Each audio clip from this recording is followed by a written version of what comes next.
अग्नि में तप के सोना है और भी निखरता। अग्नि में तप के सोना है और भी निखरता। दुर्गम को पार करके हिमालय कोई चढ़ा है। लाएगी रंग मेहनत आखिर तुम्हारी एक दिन। होगा विशाल तरवर वो बीज जो पड़ा है। ये मत कहो खुदा से मेरी मुश्किलें बड़ी हैं। ये मुश्किलों से कह दो मेरा खुदा बड़ा है। Hi friends, thanks for watching my video. मैं Richa Gupta, educationist, entrepreneur, life coach, wellness advisor और एंजल हीलर आपका अपने इस चैनल पर स्वागत करती हूँ और सभी भाई बंधुओं की सुख, समृद्धि, स्वास्थ्य और बढ़ोतरी की कामना भी करती हूँ। आप सभी को अप्रिशिएट करती हूँ कि आप सब अपनी ज़िंदगी को बेहतर बनाने के लिए अवेयर भी हो रहे हैं और एक एक कदम आगे भी बढ़ा रहे हैं। यहाँ से बात को आगे बढ़ाते हैं। हम प्रेयर्स के प्रति बहुत अलर्ट रहते हैं। हम सब जानते हैं कि हमें परमात्मा की अरदास करनी है, प्रेयर करनी है, प्रार्थना करनी है, या जिस भी भाषा में आप इसको बोलना चाहें आप बोल सकते हैं। और इसके लिए हमें अपने अंदर से कभी देरी हो जाए, सवेरी हो जाए, एक गिल्ट भी आता है। लेकिन एक बात को ज़रा थोड़ा सा गहराई से समझिए, हम प्रेयर कर कैसे रहे हैं, हमारी प्रेयर होनी कैसी चाहिए। हमारा शब्दों पे बड़ा ध्यान जाता है। हम ऐसे सोचते हैं कि उस कृपा निधान के आगे हम ऐसे ऐसे शब्दों से अपनी बात को पिरोएं कि वो मालिक जो है वो बड़ा खुश हो जाए। लेकिन हमने ये भी सुना है कि प्रार्थना तो फिर गूंगों की भी स्वीकार हो जाती है। तो ये क्या है? ऐसा क्या है? कैसी होनी चाहिए प्रार्थना? कैसी होनी चाहिए अरदास? क्या शब्दों का ही खेल है या फीलिंग्स का भी उसमें कुछ मेल है? सारी बात जो है वो फीलिंग्स की है। शब्दों पे भी जब हम वाइब्रेट करते हैं तो फीलिंग्स के साथ ही करते हैं। अगर फीलिंग्स नहीं हैं तो किसी भी तरीके का कोई भी शब्द हमारा किसी काम का नहीं है। जिन शब्दों के साथ हमारी फीलिंग्स पैदा होती हैं, दरअसल वहीं से हमारी फ्रीक्वेंसी आती है। अब हमारी एक जो आरती है उसकी बात करते हैं। मेरी बात से अगर आप सहमत ना हो तो कृपया झगड़िएगा नहीं। हो सकता है ये मेरा परसेप्शन हो और हो सकता है आपको वो बात गलत लगे। लेकिन कई बार कुछ चीज़ें ऐसी होती हैं जिनको समझना बहुत ज़रूरी होता है। हम बात कर रहे हैं फोकस की। जहाँ सारा फोकस जाना चाहिए वहाँ उसके बाद हमारी वहाँ एनर्जी फ्लो होने लग जाती है। हम फोकस की ही बात कर रहे हैं, एकाग्रता की बात कर रहे हैं, ध्यान भी जब हम बात करते हैं तो क्या मकसद है ध्यान का? एकाग्रता, फोकस। और जब हम प्रेयर कर रहे हैं परमात्मा से तो कह रहे हैं अंधकार मिटाओ, अंधकार दूर करो। तो आप मुझे ये बताएं, जब आपने ये 2 सेंटेंसेस बोले तो इसमें आपका फोकस कहाँ गया? अंधकार की तरफ।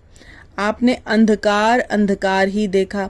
जब आपने अंधकार मिटाओ या अंधकार दूर करो तो इंटरनली जो फोकस गया वो किस पे गया?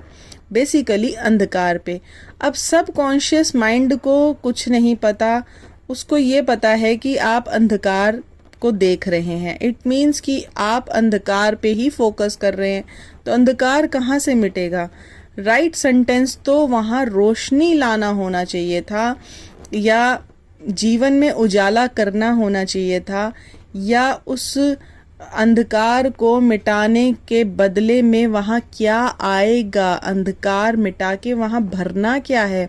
क्योंकि यूनिवर्स का एक नियम है कि यूनिवर्स किसी भी जगह को खाली नहीं छोड़ता, कचरे से भर जाएगी वो जगह, खरपतवार से भर जाएगी, मगर भरेगी ज़रूर। आप कोई भी कॉर्नर अपना घर का देख लें, अगर वो खाली है तो धूल आने लग जाएगी, या कुछ दिनों में आप ही उसे भर देंगे, क्योंकि खाली स्थान यूनिवर्स ही नहीं रहने देता। जीवन में अगर आपके खालीपन है और आप, तो वहां पर भी कोई ना कोई जरूर आ जाएगा, भले ही दुख आ जाए, दर्द आ जाए, कोई साथी संगी कोई भी आ जाए, लेकिन उस खालीपन को भरने के लिए कुछ ना कुछ जरूर होता है। ये यूनिवर्स का नियम है, ये मैं नहीं कह रही। और इसे साइंस भी प्रूव कर रहा है कि यूनिवर्स एक्सपैंड हो रहा है, अपने खालीपन में कहीं ना कहीं वो कुछ ना कुछ जरूर भर देता है। आप बहुत कॉर्नर को एक साफ करके छोड़ दीजिए और कुछ दिन उसको मत देखिए, तो यूनिवर्स वहां धूल मिट्टी अपने आप से भर देगा, भले ही आप उस कचरे को बुलाएं या ना बुलाएं। तो कहने का मतलब ये था, जब हमने अंधकार दूर करने की बात करी थी तो वहां रिप्लेसमेंट की बात नहीं करी थी कि उसे रिप्लेस किस चीज से किया जाना चाहिए। सो बहरहाल मैं इस पे बहस नहीं कर रही, क्योंकि ये सदियों पुरानी लिखी हुई बात है। मेरा कहने का मतलब सिर्फ इतना है कि हमारा फोकस जहाँ जाता है, हमारी एनर्जी वहाँ फ्लो होने लग जाती है और हम वही लाइफ में अट्रैक्ट करते हैं। नेवल गोडार्ड की जो टीचिंग्स हैं उसके अकॉर्डिंग प्रेयर कैसी होनी चाहिए, मैं वो आपसे शेयर कर रही हूँ। ये बात हम सब समझ गए हैं कि लॉ ऑफ अट्रैक्शन में हमें वो बोलना है कि हमारी वो चीज़ मैनिफेस्ट हो गई है। सेम विद प्रेयर के लिए उन्होंने ये बोला है कि do not prayer to God, prayer as God. जैसे कि आप उस परमात्मा का हिस्सा हैं, आप उस परमात्मा का अंश हैं, उस एनर्जी का आप पार्ट हैं जिस एनर्जी को आप प्रेयर कर रहे हैं। सो अब आप प्रेयर की भावना में जब प्रेयर करने बैठ रहे हैं तो आपको इस तरह से बैठना है कि आप उस परम पिता परमात्मा या वो डिवाइन एनर्जी या जो भी आप उसे बुलाते हैं, जो भी आप नाम देते हैं, उस नाम को आप ग्रेटिट्यूड कर रहे हैं कि आपको जो भी आप चाहते हैं वो मिल चुका है। प्रेयर ऐसी होनी चाहिए कि जब आप उससे मांग रहे हैं तो उसमें नीड, वांट और डेस्पिरेशन नहीं होना चाहिए। आप में वहाँ ग्रेटिट्यूड होना चाहिए कि मुझे ये चीज़ प्राप्त हो गई है और मैं अपने उस परमात्मा का अंश हूँ, धन्यवाद कर रहा हूँ।